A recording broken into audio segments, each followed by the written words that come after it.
মৃত্যু অনিবার্য। প্রকৃতির নিয়মে মানুষ মাত্রই মরণশীল। শত চেষ্টা করেও মৃত্যুকে আটকে রাখার ক্ষমতা কারও নেই। মানুষ জন্মাবে, বড় হবে, বুড়ো হবে, তারপর মরে যাবে। সৃষ্টির শুরু থেকে এটাই তো প্রকৃতির নিয়ম। অনেকে আবার অকালেই মারা যান, বিভিন্ন রোগে ভোগে বা দুর্ঘটনায়।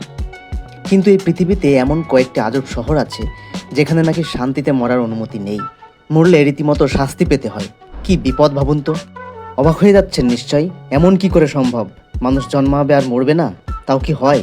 মরলেই নাকি শাস্তি, কিন্তু জন্মালে যে মরতেই হবে। তবে এই কয়েকটি জায়গায় কিছুতেই মরা যাবে না, মরলেই বিপদ।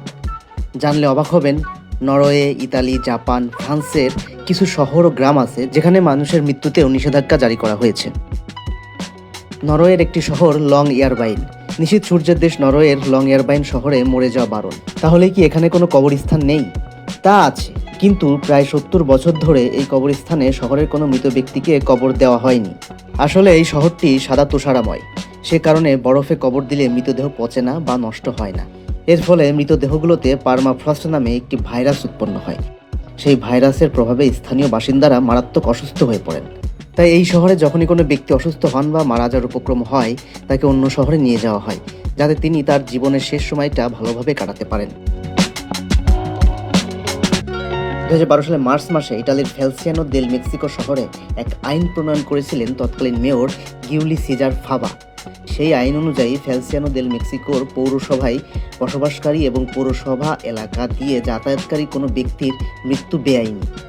আসলে এই পৌরসভা এলাকার কবরস্থান সম্পূর্ণ ভরাট হয়ে গেছে, যেখানে কাউকে কবর দেওয়ার মতো এতটুকু জায়গাও নেই। এ কারণে পৌর মানুষদের অধিকাংশেরই পৌর এলাকার বাইরে বসবাস করতে হয়।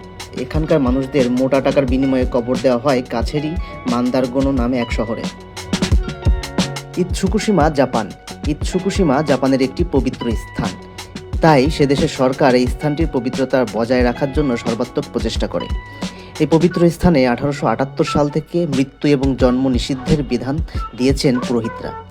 গর্ভবতী মহিলা, বয়স্ক এবং অসুস্থ ব্যক্তিদের এই স্থানে যাওয়া সম্পূর্ণ নিষেধ। গেলেই পেতে হয় বড় ধরনের শাস্তি। সারপোরেক্স ফ্রান্সের দক্ষিণ পশ্চিমে অবস্থিত একটি গ্রাম। 2008 সালে 13 ফেব্রুয়ারি তৎকালীন মেয়র জেরার্ড লালান একটি পৌর আদেশ জারি করেন, যেখানে বলা হয়েছিল যে এই এলাকায় কারো মরে যাওয়া বারণ। মৃত্যুর আগে তাদের অন্য স্থানে নিয়ে যেতে হবে। কবরস্থানে অতিরিক্ত ভিড়ের কারণে এই আদেশ জারি হয়েছিল। কেউ এই আদেশ অমান্য করলে তার জন্য কঠোর শাস্তির বিধান রয়েছে। এরপর আসি ইটালিতে। দক্ষিণ ইটালিতে অবস্থিত সেলিয়া শহরের মোট জনসংখ্যা মাত্র 537 জন। তাদের মধ্যে বেশিরভাগ মানুষের বয়সী 65 বছরের বেশি। শহরের জনসংখ্যা এতটাই কম যে তা রুখতে শহরের মেয়র আদেশ দিয়েছিলেন যে এই শহরে কেউ অসুস্থ হতে বা মারা যেতে পারবেন না। আসলে এই আদেশের প্রধান উদ্দেশ্য নাগরিকদের মধ্যে স্বাস্থ্য সচেতনতা ছড়িয়ে দেয়া। তদন্ত করে যদি জানা যায় যে এখানকার বাসিন্দাদের কেউ একজন স্বাস্থ্য সচেতন নন, তাহলে তাকে জরিমানা দিতে হয়। ফলে শহরের সবাই সর্বোচ্চ সতর্কতার সঙ্গে জীবনযাপন করেন, যাতে সহজে কেউ রোগে আক্রান্ত বা দুর্ঘটনার শিকার না হন।